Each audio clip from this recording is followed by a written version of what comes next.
Welcome into this 3-round mock draft here of the Green Bay Packers, a team that had lofty expectations after an incredible run just 2 years ago by Jordon Love, fresh off the bench, taking over for Aaron Rodgers. A lot of expectations. Some of us, me, even picked him to win the Super Bowl, and that was a letdown. But quarterback is in place, a lot of good players in place, Chase. There's just a few positions that they need and changes they need to make. And if you don't know, Chase is our super Packers fan here. So this is a fun one that we've been wanting to do for a while. What are your thoughts here, Chase, so far? Just kind of where the Packers, your thoughts as a Packers fan of where they're at currently.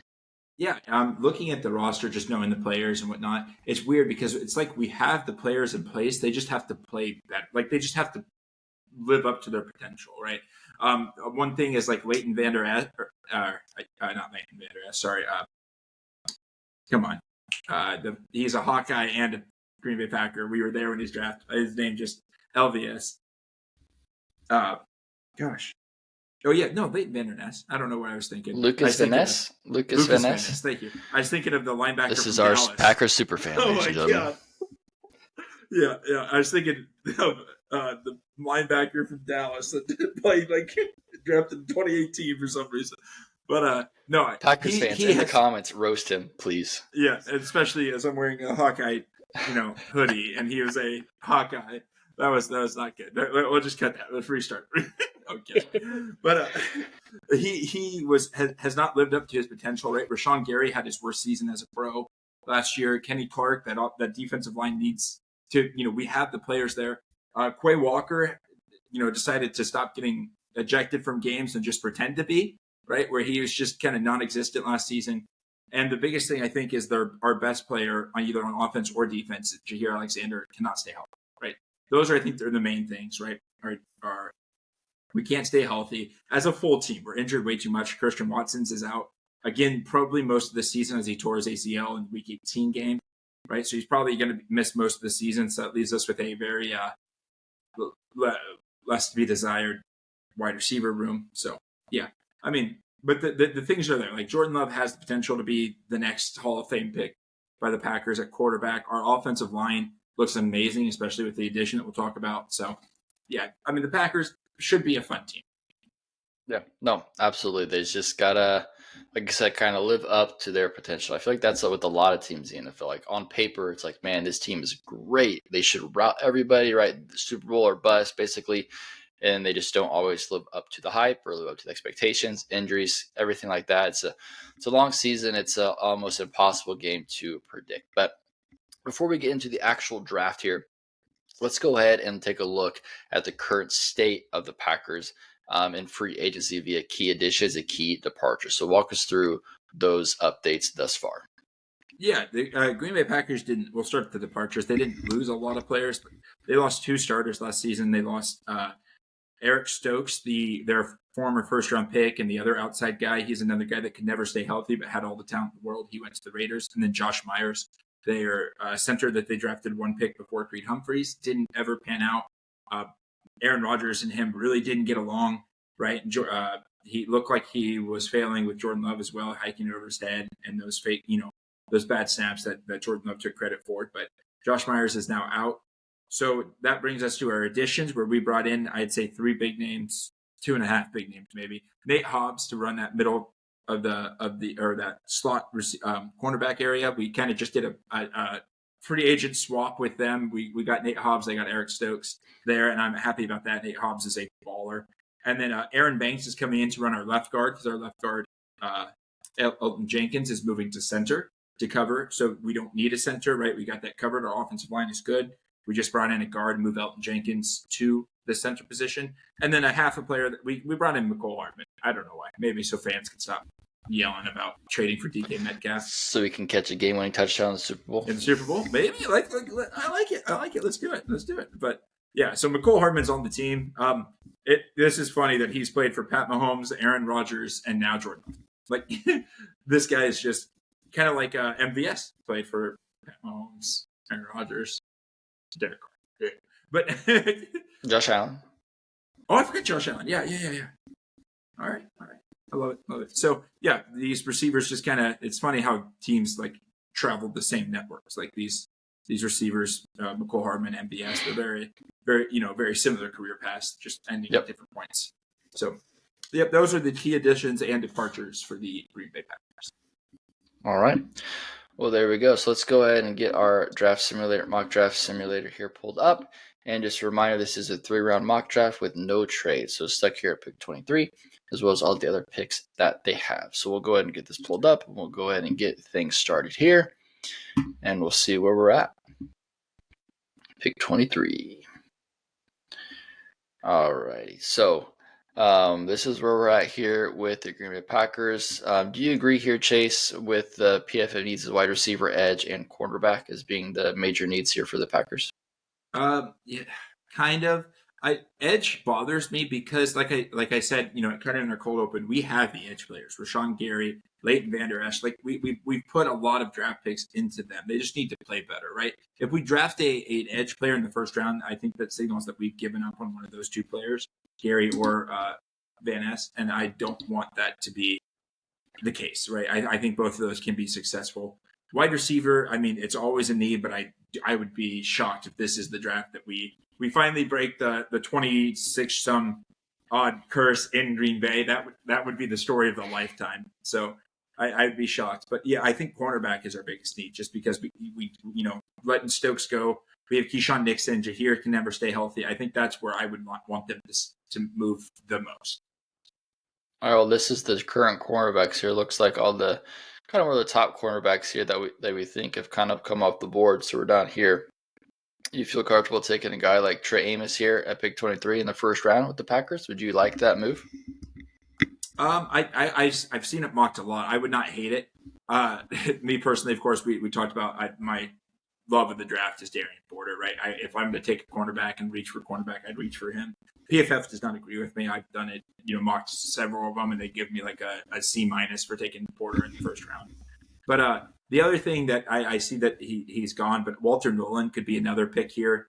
Kenny Clark is nearing the end of his career, right? He's gonna be like 32, right? And getting a guy to rush the passer from the middle of the field wouldn't be bad if there's any interior defensive lineman, right? You can keep Van Ness and Rashawn Gary on the edge and just bring in Kenny Clark and another guy up the middle. But I think their defense is our pick here. And if it has to be edge, right, I think I've seen James Pierce Jr. there. I would love, that would be okay. James Pierce Jr. is a absolute monster. I think he's, almost up there equivalent with Abdul Carter. So you want Pierce? Yeah, I would be okay with that pick. If we have to pick an edge, Pierce would be the guy that I would smooth for.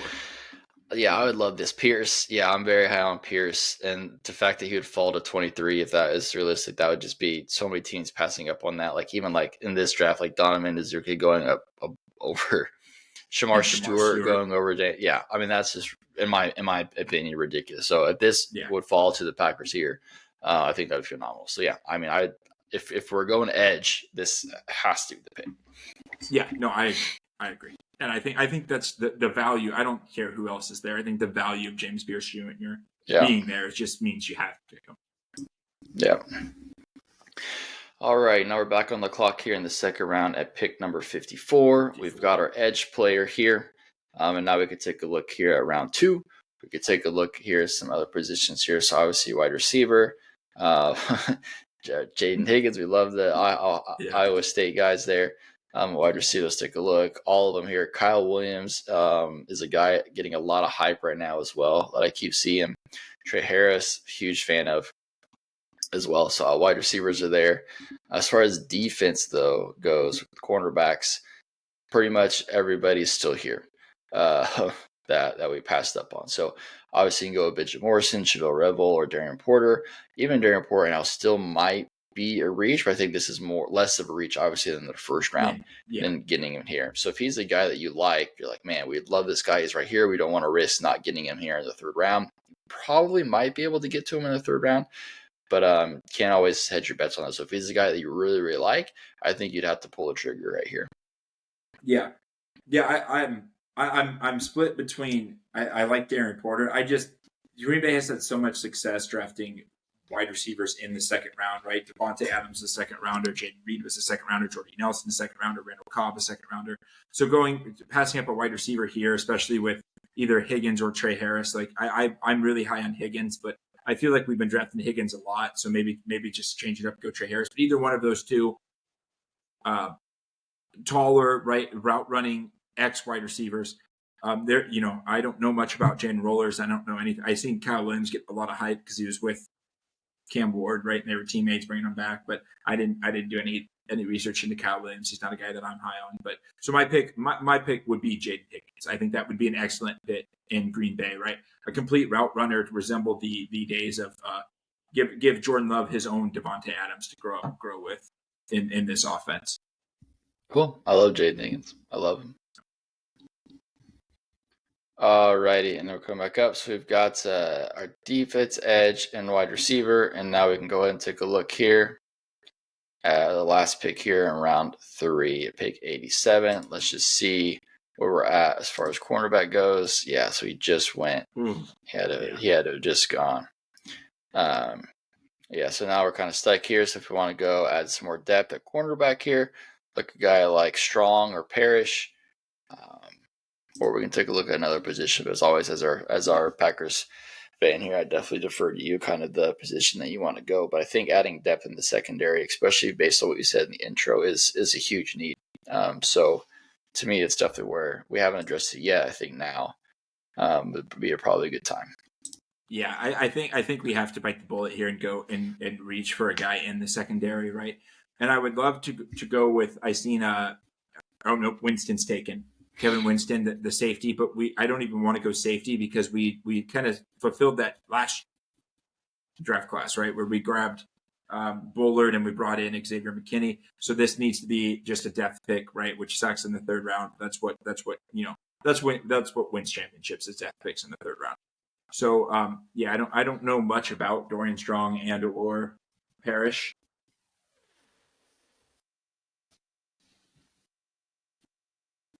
I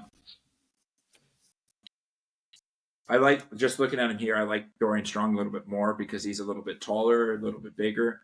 But I don't know how much of a reach is. I like Kobe Bryant a lot. That guy's a ball hawk, kind of. I like Kobe Bryant too, but I think this is definitely way too early. Yeah. Yeah. So I mean, this is where it gets tough, right? Where you take the value of drafting James Pierce instead of reaching for a cornerback. So now you've got to kind of make your mind up here when you don't have a lot of wiggle room, right? We don't need a lot of things. We got wide receiver. You don't really need a linebacker. You got Edwin Cooper last year and Quay Walker still there. You don't need. I mean, I guess I would assume that they're all gone, but the interior defensive line could use an upgrade. But I think this has to be cornerback, and I would say I'd say Dorian Strong's probably the move. Yep, I think so too. We can't. I don't think you can put off anymore going cornerback here. At least just here is a guy not necessarily that you're going to need to be a day one starter, but can definitely add depth, which is something that you desperately need. Yeah. Alrighty, and that wraps it up here. We'll take a look here at our draft. So we got basically sandwiched the offensive player in between. Got rounds 1 and round 3 with our defense, and obviously a nice weapon that we like a lot there in round 2. So overall draft grade is an A. I think that's solid. Dorian Strong, maybe a little bit of reach there, but definitely add a little bit of depth. But overall, I think this is great. I think this would be a fantastic draft. But as the Packers, if you're walking, if you're heading out of night 2 and this is your pick so far, Jace, how are you feeling? Yeah, I mean, I don't even think if that's how round 1 and 2 goes with James Pierce and Jaden Higgins, I don't even think you need to make another pick. Just trade them all away for next year. Like that you just exploded those 2 picks so well that I would be happy with no matter what they picked. Last year they surprised me, didn't draft a cornerback. If they want to continue it after doing round 1 and 2 like that, I would be okay with it. That is a perfect a night for both of them too.